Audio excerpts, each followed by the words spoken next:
नमस्कार दोस्तों। आज आपको एक रियल घटना पर एक स्टोरी सुनाने जा रहा हूं, जिसको सुनकर आपकी रूह कांप जाएगी। चलो शुरू करते हैं। कुछ जगह होती हैं जो पहली नज़र में डरावनी नहीं लगती, लेकिन धीरे धीरे आपके भीतर कुछ बदलने लगती हैं। मेरा नाम आदित्य है। मैं एक प्राइवेट कंपनी में काम करता हूँ। काम के सिलसिले में मुझे 6 महीने के लिए एक छोटे से शहर में ट्रांसफ़र कर दिया गया था। शहर छोटा था, लेकिन अजीब तरह से शांत। शाम 7 बजे के बाद सड़कें लगभग खाली हो जाती थी। लोग जल्दी जल्दी अपने घरों में घुस जाते थे, जैसे किसी से बच रहे हों। मैंने रहने के लिए एक पुराना सा मकान किराए पर लिया। मकान मालिक लगभग 60 साल का आदमी, नाम था हरिनाथ। पहली ही मुलाकात में उसने एक अजीब बात कही, ऊपर वाला कमरा बंद रहेगा। मैंने पूछा क्यों? वो बोला, बस ऐसे ही। मकान में कुल 4 कमरे थे, 3 नीचे, 1 ऊपर। ऊपर वाला कमरा हमेशा ताले में बंद रहता था। न सफाई होती, न कोई वहां जाता। पहले कुछ दिन सब सामान्य रहा, ऑफिस, घर, नींद। लेकिन 5वें दिन रात को करीब 2:40 बजे मेरी नींद अचानक खुल गई, किसी के चलने की आवाज से, छत की ओर से। मैं उठा, घड़ी देखी, 2:40 AM। पूरा मकान सन्नाटे में डूबा हुआ था, लेकिन आवाज अब भी आ रही थी, धप धप। मुझे याद आया ऊपर वाला कमरा जो बंद रहता है। मैंने खुद को समझाया, पुराना मकान है, लकड़ी की आवाज होगी। लेकिन अगली रात फिर वही 2:40 बजे। इस बार सिर्फ चलने की नहीं, घसीटने की आवाज थी। तीसरी रात मैं डर गया। मैंने मकान मालिक से पूछा, ऊपर कौन रहता है? हरिनाथ का चेहरा एकदम सख्त हो गया। कोई नहीं। तो आवाजें? उसने मेरी बात काट दी। आप सुन रहे हो, इसका मतलब ये नहीं कि कोई है।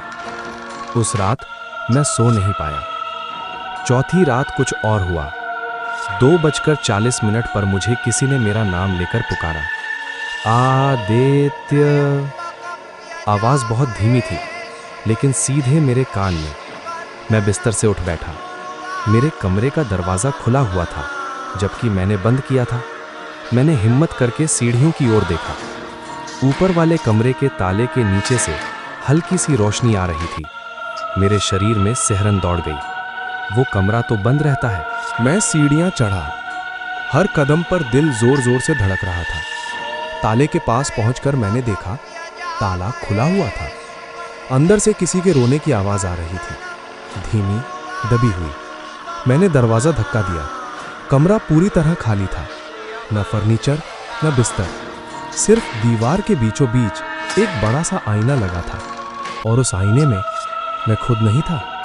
आईने में एक दुबला पतला आदमी था, चेहरा बिल्कुल मेरा जैसा, लेकिन आंखें काली, और वो मुस्कुरा रहा था।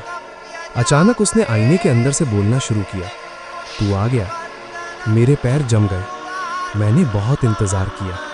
आईने की सतह हिलने लगी, जैसे पानी हो। पीछे से हरिनाथ की आवाज आई, अब देर हो गई। मैं पलटा, वो सीढ़ियों पर खड़ा था। ये क्या है? मैं चिल्लाया। वो बोला, हर मकान को एक मालिक चाहिए, और इस कमरे को एक चेहरा। आईने से वो दूसरा आदित्य बाहर आने लगा, मेरी ही तरह दिखने वाला। अब तुम रहोगे यहाँ, उसने कहा, और मैं तुम्हारी जगह। मेरी आंखों के सामने सब अंधेरा हो गया। 6 महीने बाद उस मकान में नया किराएदार आया। हरिनाथ ने वही बात कही, ऊपर वाला कमरा बंद रहेगा। किराएदार ने पूछा, क्यों? हरिनाथ मुस्कुराया, बस ऐसे ही। और ऊपर वाले कमरे में आईने के सामने अब एक नया चेहरा खड़ा था, जो हर रात 2:30 बजे चलता था।